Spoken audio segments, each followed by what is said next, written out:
Alerta Vermelho. Capítulo 41. O Alerta Vermelho. No fim de janeiro de 2013, voltei a Davos para o Fórum Econômico Mundial. Em meu segundo dia lá, estava caminhando com dificuldade sobre a neve em frente ao centro de convenções quando ouvi uma voz jovial. Bill! Bill! Olhei para trás e vi uma mulher baixinha com um imenso chapéu peludo caminhando cheia de ânimo em minha direção. Ela chegou mais perto e eu a reconheci. Chrystia Freeland, a repórter que publicara a primeira matéria sobre a Sidanco muitos anos atrás em Moscou e agora era editora de reportagens especiais na Reuters. Ela parou na minha frente, as maçãs do rosto vermelhas por causa do frio. Oi, Chrystia. Que bom que encontrei você, disse ela com urgência na voz. Normalmente teríamos nos cumprimentado com 2 beijinhos e só depois começaríamos a conversar, mas pelo visto ela tinha algo importante para me dizer. Quais são as novas? Bill, acabei de sair de uma conversa em off com Medvedev e seu nome foi mencionado. Não surpreende, minha popularidade anda meio baixa na Rússia. É sobre isso que eu gostaria de falar com você. Eu preciso te contar o que ele disse. Ela então puxou do bolso seu bloco de anotações, folheou-o e parou numa página. Achei. Alguém perguntou sobre o caso Magnitsky e ele respondeu: é uma pena que Sergei Magnitsky tenha morrido e que Bill Browder esteja solto e vivo. Ela me olhou e arrematou. Foi isso que ele disse. Isso foi uma ameaça? Foi o que me pareceu. Senti um frio de pânico na barriga. Agradeci a Chrystia por me contar e segui para o centro de convenções com essa informação agourenta martelando na minha cabeça. Fiz normalmente as reuniões que tinha agendadas, mas ao longo do dia 4 outros jornalistas que participaram da conversa me contaram a mesma história que Chrystia. Eu já tinha sido ameaçado muitas vezes por russos, mas nunca pelo primeiro-ministro Medvedev. Depois de seu mandato como presidente, Medvedev voltou a ocupar o cargo de primeiro-ministro em maio de 2012. Eu sabia que minha vida estava em perigo, mas isso elevou o risco a um nível bem diferente. Assim que voltei para Londres, liguei para Stephen Beck, nosso especialista em segurança, e reforcei substancialmente minha segurança pessoal. A ameaça também sinalizava a intenção de Putin e seus homens. Interpretei isso como indício de que eles não queriam apenas me atingir fisicamente, mas me prejudicar de qualquer jeito, não importava como. A primeira pitada dessa atitude repugnante ficou clara quando as autoridades russas anunciaram a data de início do meu julgamento por evasão fiscal in absentia. Há anos eles vinham usando a perspectiva desse processo fraudulento contra mim para tentar me intimidar e me fazer recuar. Enquanto isso, a aprovação da lei Magnitsky os deixou malucos. Colocar-me no banco dos réus sem eu estar na Rússia era uma medida muitíssimo incomum. Seria apenas a segunda vez na história da Rússia pós-comunismo que um ocidental seria julgado in absentia. Mas essa não era a pior parte. A decisão realmente inacreditável foi julgar Sergei Magnitsky também. Isso mesmo, colocariam no banco dos réus o homem que eles mesmos mataram. Nem Joseph Stalin, um dos mais sanguinários assassinos em massa de todos os tempos, responsável pela morte de pelo menos 20 milhões de russos, rebaixou-se a ponto de levar a julgamento um homem morto. Mesmo assim, foi exatamente isso que Putin fez em março de 2013. Putin estava fazendo história. A última vez que um morto foi levado a julgamento na Europa fora no ano 897, quando a Igreja Católica condenou postumamente o Papa Formoso, decepou seus dedos e lançou seu corpo no rio Tibre. No entanto, a repugnância deles não parava por aí. Dias antes da data marcada para o começo do julgamento, a NTV, uma emissora de TV controlada pelo Estado, começou uma campanha publicitária maciça para divulgar um documentário de 1 hora sobre mim chamado A Lista Browder. Nem me dei ao trabalho de assistir, mas Vladimir me telefonou para dar uma ideia geral. É pura alucinação paranoide, Bill. Pelo relato dele, o documentário não apenas acusava a mim e a Sergei de evasão fiscal, como também me apontava como responsável pela desvalorização do rublo em 1998 e me culpava de roubar os 4,8 bilhões de dólares do empréstimo que o FMI fizera para a Rússia, de ter assassinado Edmond Safra, de ser agente do MI6, Serviço Secreto do Reino Unido, e de ser o verdadeiro assassino de Sergei Magnitsky. Eu poderia ter ficado aborrecido, mas as mentiras eram engendradas de maneira tão amadora que ninguém que estivesse assistindo poderia sinceramente acreditar em uma palavra daquilo. No entanto, as autoridades russas não se preocupavam muito com credibilidade. Tudo o que faziam seguia um manual já desgastado. A mesma equipe da NTV realizaram um documentário, parecido tentando desacreditar o movimento de protesto contra a reeleição de Putin em 2012, e um outro sobre a banda de punk rock Pussy Riot, que era anti-Putin. Após a exibição, as pessoas retratadas nos dois filmes foram presas.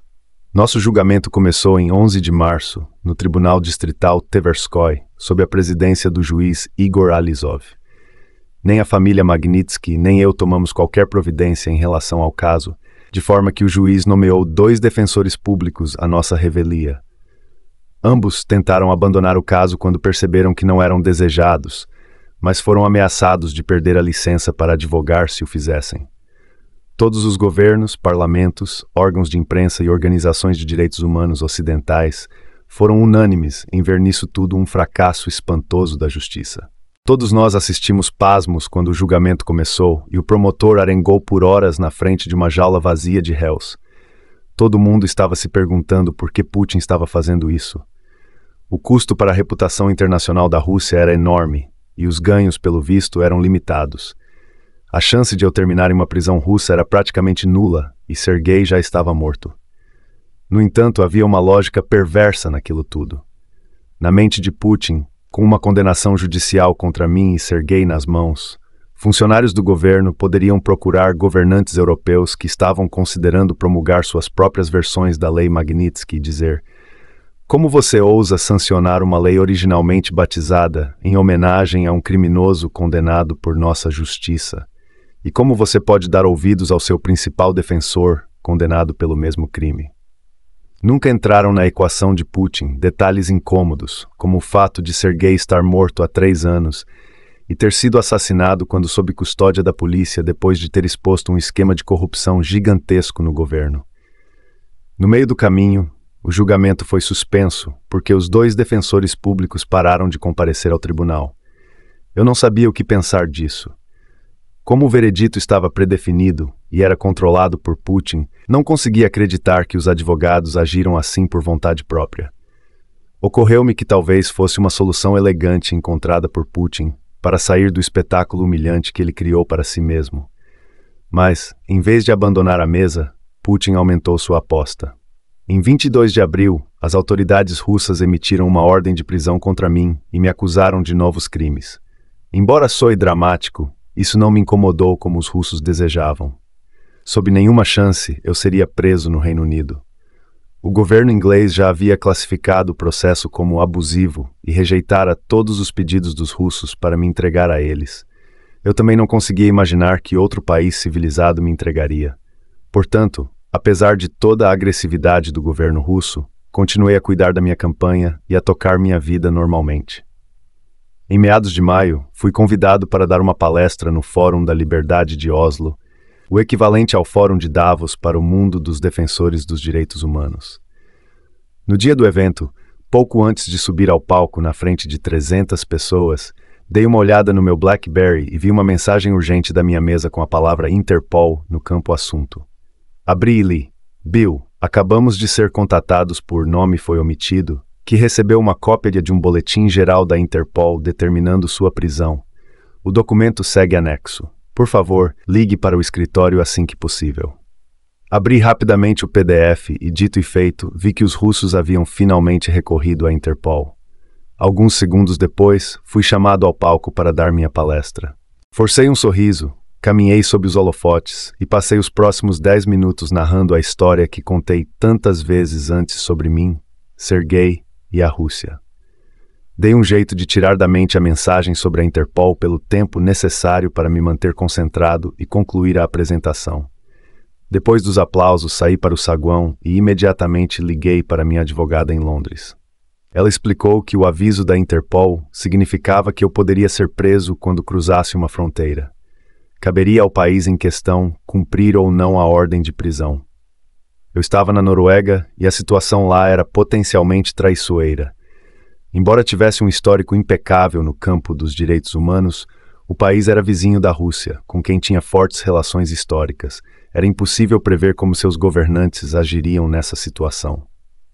Liguei para Helena, contei o que estava acontecendo e pedi que ela se preparasse para o pior.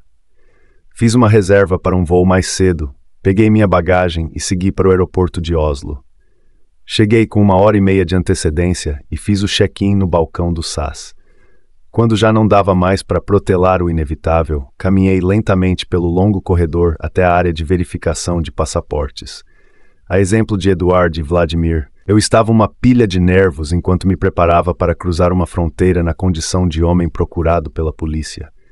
Comecei a imaginar o momento em que eu apresentava o passaporte e a expressão do guarda ao ver que tinha um mandado de prisão da Interpol contra mim. Imaginei-me sendo colocado em um centro de detenção norueguês e podia me ver passando meses em uma cela espartana e os arrastados rituais judiciais enquanto lutava contra a minha extradição. Você podia ver os noruegueses se curvando às pressões russas e podia me ver perdendo a luta. Dava para imaginar o avião da Aeroflot para Moscou em que me jogariam. Não queria nem pensar nos horrores que seria submetido depois disso. Não havia outros passageiros na área de verificação de passaportes, de modo que tive que escolher entre 2 jovens noruegueses uniformizados, aparentemente entediados. Sem nenhuma razão específica, decidi pelo da esquerda. Entreguei-lhe meu passaporte, interrompendo o papo dele com o colega. Parecendo meio ausente, ele abriu meu passaporte na página da foto e deu uma olhada. Depois, me olhou, fechou o passaporte e o devolveu para mim.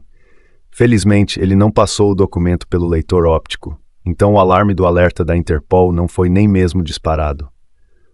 Peguei meu passaporte e segui para o avião. Quando cheguei à Inglaterra foi diferente. A polícia de fronteiras passa o documento de todos os passageiros pelo leitor óptico, e comigo não foi exceção. Mas o governo britânico já havia decidido não atender a nenhum dos pedidos do governo russo em relação a mim. Por conta do alerta da Interpol, o agente de imigração levou alguns minutos extras para processar minha entrada, mas quando terminou, me devolveu o passaporte e me liberou. Embora eu estivesse seguro na Inglaterra, eu estava onde os russos queriam que eu estivesse. Ao emitir um alerta vermelho contra mim, eles na prática estavam me impedindo de viajar, e com isso apostavam que conseguiriam evitar que sanções como as da Lei Magnitsky fossem adotadas em outros países europeus. Não restava alternativa. Eu teria que encarar a Interpol. No dia em que voltei da Noruega, soltei um release divulgando o mandado de prisão, que foi imediatamente repassado. Jornalistas e políticos começaram a ligar para a Interpol, perguntando por que tinham ficado do lado dos russos. Via de regra, a Interpol é um órgão autônomo, mas, com a atenção que vinha recebendo devido ao meu caso, decidiu realizar uma reunião especial na semana seguinte para decidir meu destino. Eu não estava otimista. A Interpol é conhecida por ajudar regimes autoritários a perseguir seus inimigos políticos. Em muitas ocasiões, tomou atitudes erradas. O exemplo mais gritante foi, às vésperas da Segunda Guerra Mundial, perseguir judeus proeminentes que escaparam do Reich. Desde então, houve vários outros episódios chocantes. Na véspera da reunião, o The Daily Telegraph ficou do meu lado e publicou um artigo intitulado "A Interpol está lutando pela verdade e pela justiça ou ajudando os vilões". O colunista Peter Oborne habilmente usou meu caso para ilustrar como a Interpol de maneira sistemática se deixava usar indevidamente por nações desonestas como a Rússia. É muito provável que a Interpol fique do lado do FSB e contra Bill Browder. Mas, no Tribunal da Opinião Pública Internacional, não é o Sr. Browder quem está no banco dos réus, e sim a própria Interpol, por cooperar com alguns dos regimes mais nefandos do mundo. 2 dias depois, em 24 de maio de 2013, eu estava na minha mesa de trabalho escrevendo este livro, quando recebi uma ligação da minha advogada. Ela acabara de receber um e-mail da Interpol, rejeitando o pedido da Rússia para emitir um alerta vermelho contra mim. 1 hora depois, a própria Interpol divulgou em seu site a rejeição do pedido do governo russo. Seguindo recomendação de sua Comissão de Controle dos Arquivos, a Secretaria-Geral da Interpol apagou todas as informações relativas a William Browder. A medida era categórica e quase completamente inédita. A organização raramente rejeitava pedidos e, se o fizesse, nunca o tornava público. Esse desdobramento deve ter deixado Putin ainda mais furioso. Uma vez mais, no que dizia respeito a mim e a Sergei Magnitsky, ele estava sendo humilhado publicamente. Se havia alguma chance de Putin recuar do julgamento póstumo, essa possibilidade desapareceu depois da vergonhosa situação com a Interpol. O juiz Alisov retomou o julgamento, que foi concluído em 11 de julho de 2013. Naquela manhã, o juiz tomou seu lugar na salinha quente do tribunal e se preparou para ler o veredito. Os 2 defensores públicos nomeados pelo juiz e os 2 promotores estavam lá. Havia também 6 guardas de boina e uniformes pretos, mas como não havia réus para vigiar e depois conduzir, eles eram não mais que uma formalidade desnecessária. Praticamente sussurrando o tempo todo, sem quase nunca tirar os olhos do papel, o juiz Alisov leu sua decisão. Ele gastou mais de 1 hora para descrever todas as fantasias de Putin sobre os crimes que Sergei e eu cometemos. No fim, fomos os 2 considerados culpados de sonegação de grande monta, e eu acabei condenado a 9 anos de reclusão. Foi uma encenação, uma farsa. Essa é a Rússia hoje. Uma sala abafada, uma sessão presidida por um juiz corrupto, policiada por guardas sem consciência, com advogados que estão ali apenas para dar a aparência de um julgamento de verdade, mas sem réus na cela. Um lugar em que mentiras estão acima de tudo. Um lugar em que 2 mais 2 ainda são 5, em que preto ainda é branco e sim ainda é não. Um lugar em que condenações são certeza e réus são sempre culpados. Um lugar em que um estrangeiro pode ser condenado em absentia por crimes que não cometeu. Um lugar onde um homem inocente foi morto pelo Estado.